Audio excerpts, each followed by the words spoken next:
Hola a todos y bienvenidos a otra edición de Panorama Internacional. Yo soy Pablo Espinosa. Y yo, Josefina Patrón, y hoy presentamos el último programa del 2021 con un tema muy interesante y controversial internacionalmente. Así es, hoy estaremos hablando sobre el conflicto entre Rusia y Ucrania, para conocer un poco más sobre la reciente escalada de tensiones entre estos dos países. Para conversar sobre este tema, tenemos como invitado a Diego Zapata. Él es licenciado en Relaciones Internacionales por la UCIL, cuenta con un máster en Derechos Humanos por la Universidad de Navarra en España. Actualmente es director de la carrera de Relaciones Internacionales, docente a tiempo completo en la Universidad San Ignacio de Loyola y gerente general del Investigation Center of International Relations. Bienvenido, director. Muchísimas gracias. Para mí es todo un placer el acompañarlos en este día, en esta nuestra última edición del programa del año, y qué mejor que con dos grandes conductoras. Como primera pregunta, quisiéramos saber cuál es el estado de las relaciones entre Estados Unidos y Rusia con respecto a Ucrania. Es una pregunta bastante interesante, ¿no? Yo quiero partir esta pregunta desde una perspectiva un poco histórica, ¿no? Tenemos que tener muy en consideración de que las relaciones entre Ucrania y Rusia siempre han sido muy cercanas. Esto debido a que mucha población hasta el día de hoy rusa vive en territorios ucranianos, y el solo hecho de que Ucrania, al ser uno de los países más pobres de Europa, esté teniendo ciertos acercamientos, especialmente con la OTAN y con la misma Unión Europea, deseando ingresar, es un motivo, una razón por la cual despierta ese temor geopolítico natural en Rusia, ¿no? Ese es un territorio que siempre ha tenido una predominancia Rusia, y los acercamientos políticos por parte de sus líderes sí causan este temor. Ahora, el hecho de que se hayan empezado a ver movilizaciones importantes de tropas justamente a las fronteras ha significado que tanto Bruselas, con los 27 de la Unión Europea, y también por su parte Estados Unidos, empiecen a tener una cierta preocupación por una anexión total de Rusia para Ucrania, ¿no? Algo que ya sucedió con Crimea en su momento, y que a pesar de las fuertes sanciones, en su mayoría de manera económica, impuestas tanto por Estados Unidos como la Unión Europea, no se ha podido detener esa fortaleza que tiene hasta el día de hoy Rusia, y sobre todo Vladimir Putin, ¿no? Que es un líder que tiene una gran aceptación y un gran carisma dentro del mismo Rusia. Nosotros no lo vemos desde esa perspectiva, pero dentro del mismo Rusia tiene una gran aceptación, tiene un carisma importante que se debe de reflejar. Entonces, en estos momentos, y hace una semana justo hubo una videollamada entre Putin y Biden, donde surgió una amenaza muy fuerte, ¿no? La amenaza de tomar medidas muy fuertes, sanciones fuertes, si es que deciden anexar o terminar de anexar Ucrania, teniendo en consideración lo que sucedió en el año 2014, si más no me equivoco, 2016 con Crimea. Director, en su respuesta mencionó la OTAN, y creo que sería muy interesante si nos puede comentar actualmente cuál es el papel de esta organización sobre la situación en Ucrania. Bien, eso también nos vamos a ir un poco al contexto histórico. Nosotros somos base, sabemos que la historia es base en las relaciones internacionales, y pues sabemos que la OTAN va a surgir a partir de las tensiones, de la escalada de tensiones producto de la división de Alemania, ¿no? En un momento se ve cómo la Unión Soviética decide prácticamente imponerse a toda la Alemania, y bueno, en ese momento Alemania se encontraba dividida prácticamente en la Alemania francesa, en la Alemania norteamericana, en la Alemania inglesa, que todo eso se termina convirtiendo en un solo bloque, y vemos con claridad la división pues de la Alemania socialista y la Alemania liberal en ese momento, ¿no?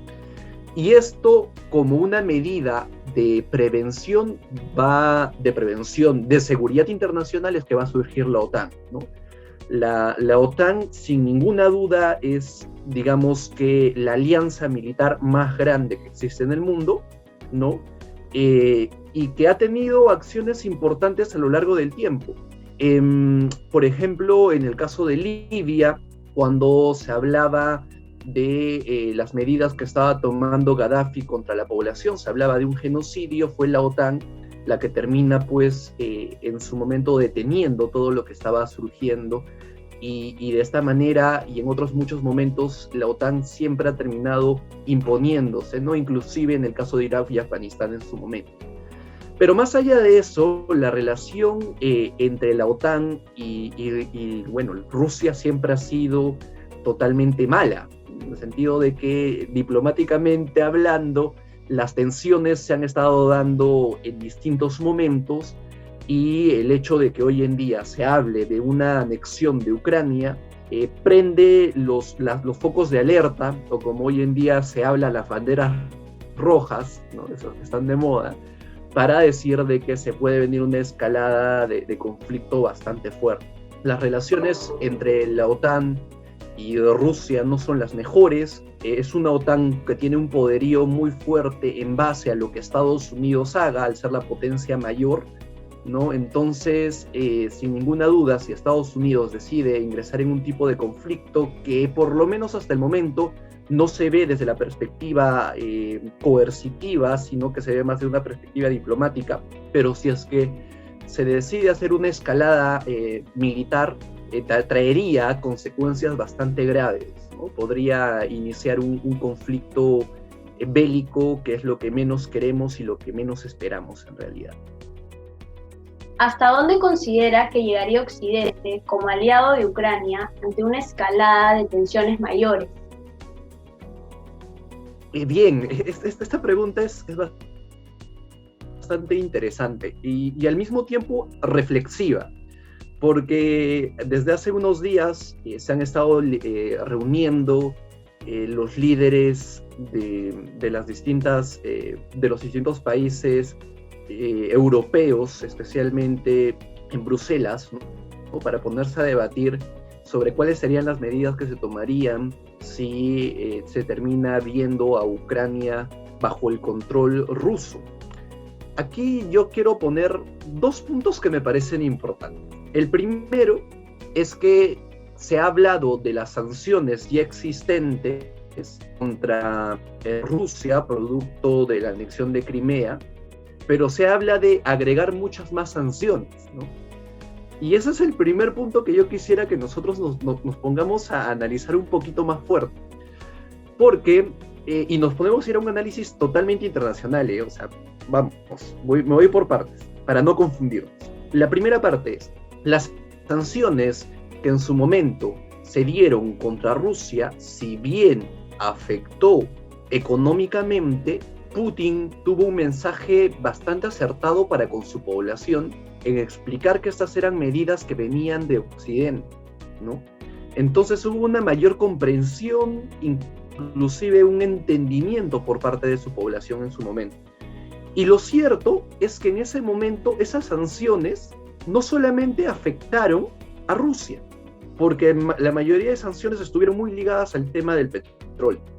Entonces, esas sanciones no solo afectaron a Rusia, sino que con el aliado de Estados Unidos, que es Arabia Saudita, ¿no? Intentaron imponer ese tipo de sanciones, pero terminaron afectando a países como Venezuela, que ya se encontraban en una crisis petrolera bastante fuerte, y a otros países miembros de la OPEP, ¿no?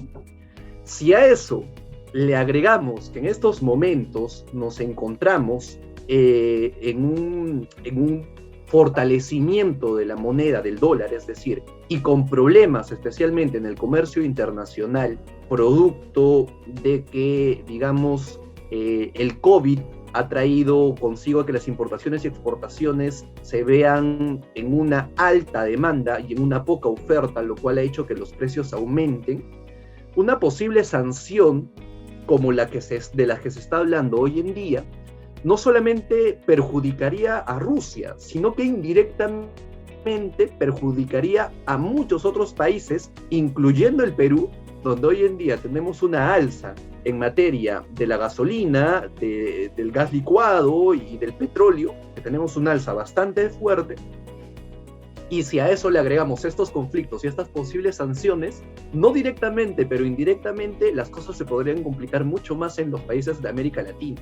Es algo que no hemos estado analizando con bastante claridad, pero que también puede ser producto de lo que está sucediendo en estos momentos, ¿no? Entonces, quería en primer lugar tocar este punto, el punto de que en su momento se trató de dañar a Rusia producto de sanciones que realmente Rusia supo sobrellevarlas, ¿no? Y que terminó afectando a otros países, entonces la posibilidad de que otras sanciones también nos puedan perjudicar a nosotros hoy en día. Y el segundo punto, que también me parece muy interesante tocarlo, es que nos olvidamos que Rusia, el día de hoy, es la principal fuente energética de toda Europa, ¿no? He ahí el poder geopolítico que tiene Rusia sobre la Unión Europea. Entonces nosotros no solamente debemos de ver, ok, vas a darle sanciones, pero estás sancionando a tu principal fuente energética, ¿no? Y de ahí, ¿cuáles serían las medidas represivas tomadas por Rusia? También sería bastante interesante verlo, ¿no? Porque se pueden perjudicar a ambos. Y yo creo que Occidente siempre ha sido consciente de eso. Y es por eso que la Unión Europea, por más de que no estuvo de acuerdo en su momento con Crimea, se quedó en un silencio, entre comillas, ¿no? Y es por eso que hoy en día inclusive me pongo a dudar si es que ese poder, digamos, esas medidas, esas sanciones económicas serían suficientes para parar el dominio de Rusia y sobre todo, pues, ese poderío energético y cómo perjudicaría a la Unión Europea, ¿no? Son dos puntos que debemos tomar en cuenta. En primero, que las posibles sanciones podrían inclusive indirectamente afectar a países como Perú y toda América Latina, y en segundo lugar, el poderío de Rusia, ¿no? Que es algo que no se está viendo, creo que lo están dejando muy de lado, diciendo la Unión Europea tiene la capacidad de castigar, pero no se dan cuenta que la respuesta, porque toda acción va a traer una reacción, también puede perjudicar muchísimo al mundo occidental y a la Unión Europea. Sabiendo que Bielorrusia tiene una posición geoestratégica muy importante en este contexto, ¿considera que va a ser determinante su colaboración para que Rusia obtenga una ventaja mayor sobre Ucrania? Es una pregunta muy interesante la que acabas de hacer, Paula, porque somos conscientes, ¿no?, de que, bueno, se habla de que el presidente de Bielorrusia es el último dictador de Europa, ¿no? Una persona muy ligada a la KGB, el servicio de inteligencia ruso, y en muchos momentos los acercamientos con Putin se hablan inclusive de una posible anexión de Bielorrusia a Rusia, ¿no? O sea, esto no lo estoy inventando, es algo que se está dando desde hace mucho tiempo, y sin ninguna duda es el socio más cercano que tiene hoy en día dentro del territorio geopolíticamente, lo que podríamos decir Europa, ¿no? Bielorrusia es el más cercano al gobierno ruso. Entonces, de ahí la importancia de la pregunta que acaban de plantear, la importancia de que empezamos a ver lo que también estamos ignorando desde hace mucho tiempo, y para eso me voy a retornar a historia, y para un dato muy, muy específico, ¿no? ¿Por qué el poderío de Hitler en su momento? El poderío de Hitler, entre muchos otros motivos, tenía que ver porque era aquel líder que hablaba de recuperar la primacía de la raza superior, de la raza aria, ¿no?, que había sido humillada en una guerra mundial. Si nos damos cuenta, el mensaje de Putin no es un mensaje igual al de Hitler, ni siquiera vamos a compararlo, estaría cometiendo un error en ese sentido. Pero nos podemos dar cuenta, el mensaje de Putin es el de recuperar la potencia o la fuerza que en su momento fue la Unión Soviética, ¿no? Porque la Unión Soviética siempre fue una potencia para los soviéticos y para Putin. Entonces, ese mensaje de recuperar la fuerza de la Unión Soviética viene acompañada de mensajes como el de Bielorrusia, y viene acompañado de hacer temer a países como Ucrania, ¿no?, donde hay una fuerte influencia rusa y donde sin ninguna duda el mensaje es claro, de que Rusia, a través de estos años y a través de los siguientes, va a seguir trabajando para volver a ser la potencia que fue en algún momento.